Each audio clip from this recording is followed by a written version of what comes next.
Some of my videos tend to make people angry, and a perfect example of that is the video wherein I talked about the claim that Christianity and or religion, as the case may be, is the greatest killer of all time, that is responsible for more killing than anything else in history. I disagree with that claim because the historical records show that the greatest murderers of all time were people like Lenin, Stalin, Khrushchev, Mao Zedong, and Pol Pot. People who all espoused an atheistic worldview. Obviously I stepped on some toes because some people got very angry, and I've been needing to respond to these for a long time now. I may as well do that today. Several people said, well, you can't say they were atheistically motivated. How do you know that? How do you know that they did this because they were atheists? I don't know that, and I never said they were. What I did say was that the greatest murderers of all time were consistently atheists. Not only were they atheists, they killed in the name of an atheistic worldview. Moreover,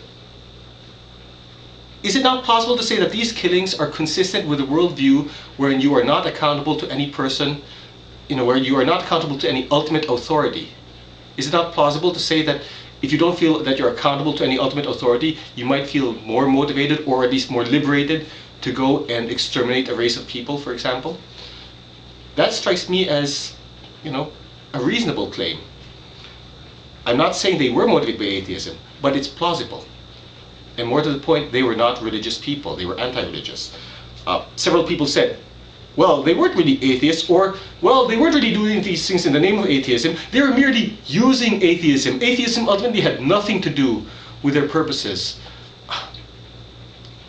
That's applying a double standard. You cannot, on the one hand, blame Christians for the Crusades and say, Christians killed people in the name of Christianity during the Crusades, and at the same time, absolve people from killing religious folks, from killing people who worship God, by saying, they were just using atheism for their purposes. It really had nothing to do with their motivations. That is a clear double standard.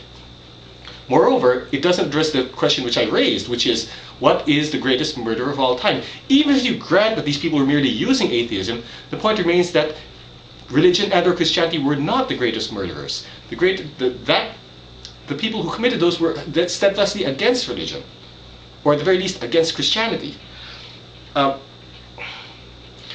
One person said, well, maybe if Mao Zedong and company had been Christians, they would have killed even more people. You can't deny that. Well, maybe. You really want to pin your hopes on a lot of maybes? Where's the evidence for that scenario? See, Christians are attacked all the time for supposedly believing without any evidence. Now, I think that's a misrepresentation of what we believe, but that accusation is routinely leveled. Why then should we accept the scenario that Mao Zedong would have killed more people if he had been a believer? Unless you can provide evidence to support that claim, I see no reason to accept it. Fourth, one person said, well, if people during the Crusades had access to more technology, they would have killed even more people, and then maybe they would have outstripped the record of Lenin, Stalin, and company. Again, that's pure supposition. If they had machine guns, could they have killed more people? Maybe. Would that number have been significantly higher? Maybe. Would it have outstripped the track record of Lenin and Stalin and company? Come on, you got to substantiate that. Moreover, it is again pure speculation. In fact, even today in modern society, Christians, Jews, Muslims, people of all manner of religion do have access to advanced technology. The people who flew planes into the Twin Towers had access to a great deal of technology. In fact, they used that technology for their nefarious purposes. And yet the track record of people who were anti-religious still far outstrips the track record of people who are religiously motivated. One person said, how dare you say that religion is not, how dare you deny that a great many atrocities have been committed in the name of religion? I did not deny that. In fact, I said so in my video. I wonder sometimes if people are paying attention when they level these accusations. I never denied that many great evil things have been done in the name of religion. That's not the question at hand. The question is, what is the greater murderer? Sixth, one person said, well, let's compare all the murders done in the name of religion over all history and stack that up against Lenin, for example. Those killings would outstrip the track record of Lenin.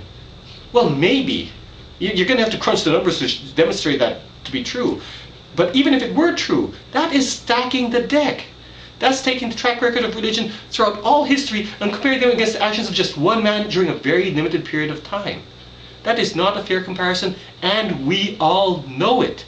When people level these accusations or level these challenges, it's clear that they're not really interested in facts. They just want to defend their viewpoint. Now, several people said, well, Stalin was a Christian, or Hitler was a Christian, or Mao Zedong was a Christian. I think that's a vast oversimplification, and in at least one case, outright wrong. Stalin did attend a theological seminary. His mother, by all accounts, sent him there, but he was either expelled from the seminary or quit, depending on whose historical account you believe. It is clear that he did not get along with them, and it's clear that he despised the seminary. Some historians have said that he went to seminary in order to please his deeply religious mother, maybe even the majority of historians who studied his life. So to say that he was a Christian because he went to seminary is at best an oversimplification. Certainly later on in life he appeared to have completely rejected his Christian roots and was steadfastly anti-Christian. What about the claim that Hitler was a Christian? Well, he claimed to be Roman Catholic, but he was a consummate politician. He played both sides of the fence. Sure, he said things that indicated devotion to the Christian church. He also made claims wherein he said that God was on his side, or that he was serving God. But at the same time, you have statements like what historian Paul Johnson wrote, wherein he said that Hitler claimed that he was going to stamp out Christianity root and branch. Should you be surprised that a politician, especially someone like Hitler, would give conflicting statements as though attempting to play both sides? Like many people in positions like his, he wanted to play, he would say whatever was expedient at the time. As for the claim that Mao Zedong was a Christian, I can find no evidence of that claim. You're going to have to substantiate that claim, folks. I suspect that person who said that was confusing Mao Zedong with Chiang Kai-shek. Whatever the case, unless someone can show that Mao Zedong was indeed a Christian, I see no reason to take that seriously. If anything, he was anti-Christian in his actions, regardless of what he may have actually formally professed.